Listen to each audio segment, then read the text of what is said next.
the signs have shifted so that whereas, let's say 2 months ago, even you would see bring them home, that was the principal message. They have no more time, talking about the hostages. Now you're seeing end the war.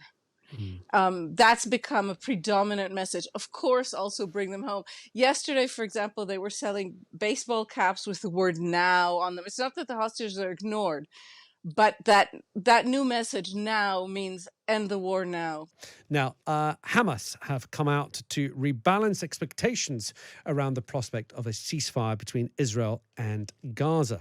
Senior officials have described suggestions of progress on a ceasefire deal as an illusion, hitting back at President Joe Biden's feelings of optimism.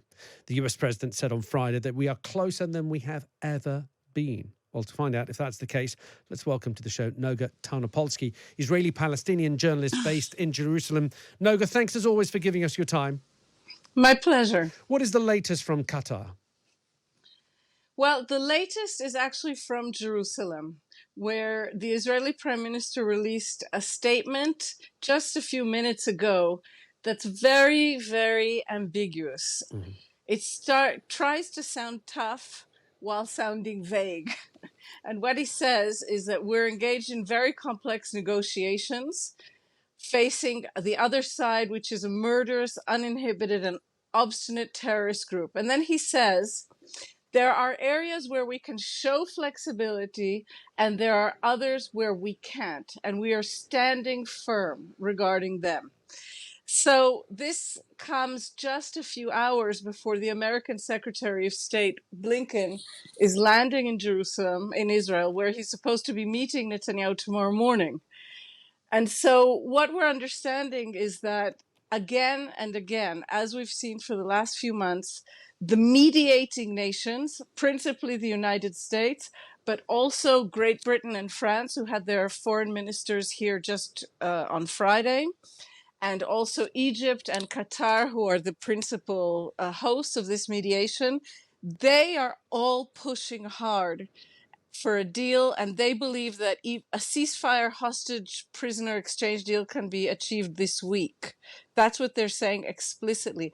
And they're even warning anyone, quote unquote, anyone who may torpedo the deal, supposedly aimed at Iran, but clearly also aimed at Mr. Netanyahu, who is on a kind of a high wire act, trying not to lose his coalition members who are ultra right wingers, who say they will abandon the government and topple it if he signs any kind of a ceasefire deal. On the other hand, he can't actually say in public that he opposes a deal when hundreds of thousands of Israelis are protesting on the streets, demanding he sign a deal. And are they also demanding a ceasefire? Because every time you and I speak, Noga, we know about the Israelis who are out in the street, primarily, of course, focusing on the return of the hostages. Are they prepared to see a ceasefire in order for that to happen?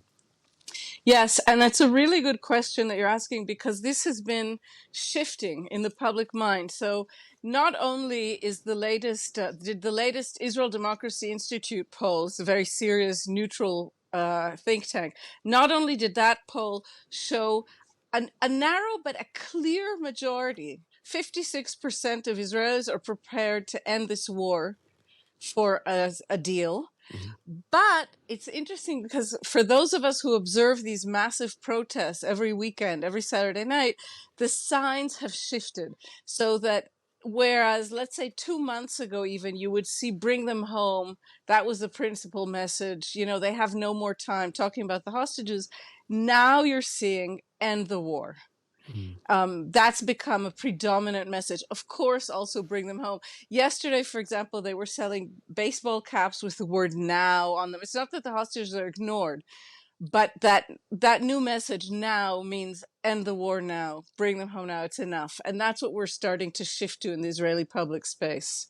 How much pressure can the US and its allies, the UK, France, Germany, put on Netanyahu to take a deal? And also, I'll ask you that in a moment, maybe we would split it in two. Hamas, what are they saying? Because they didn't send a delegation to Qatar.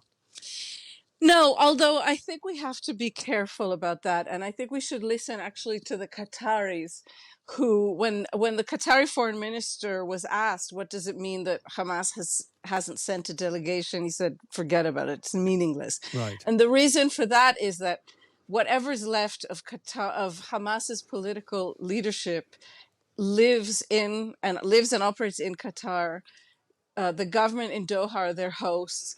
And basically, they are so diminished and they have been so destroyed that Hamas does not have a whole lot of options left. It's true that their new kind of supreme leader, Yahya Sinwar, persists, and he's still in the tunnels under Gaza and he wants to stay alive.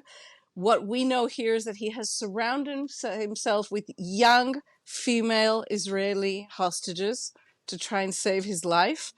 But that is not a strong negotiating position. And the Qataris and the Americans have more than implied that the fact that Hamas made this statement about not sending a delegation is meaningless. The question in Israel is how much pressure the Americans are going to put on Netanyahu. Yeah. Yes. Yeah.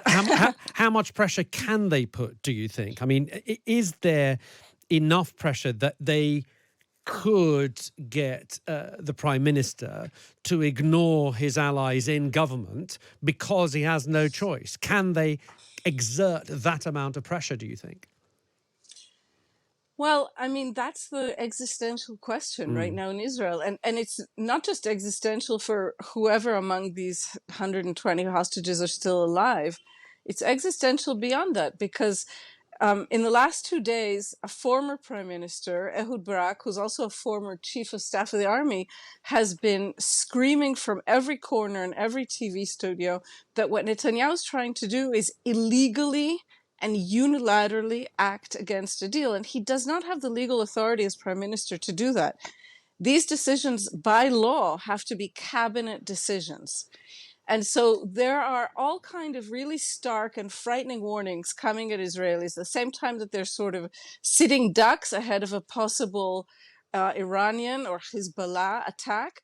They're being told by their most prominent former prime ministers, two of them, that their current prime minister is basically perpetrating a coup d'etat and trying to unilaterally decide. So what I think the greatest leverage that the foreign powers, including the UK and France, may have is to embarrass Netanyahu. In other words, if in fact he dares to unilaterally torpedo a deal, it's my understanding that at this stage, the United States at least would say so publicly.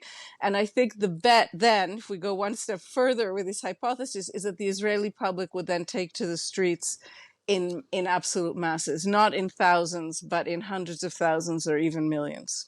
Noga, thank you as always for giving us your time. Always good to speak to you. Noga Tarnopolsky, Israeli-Palestinian journalist based in Jerusalem.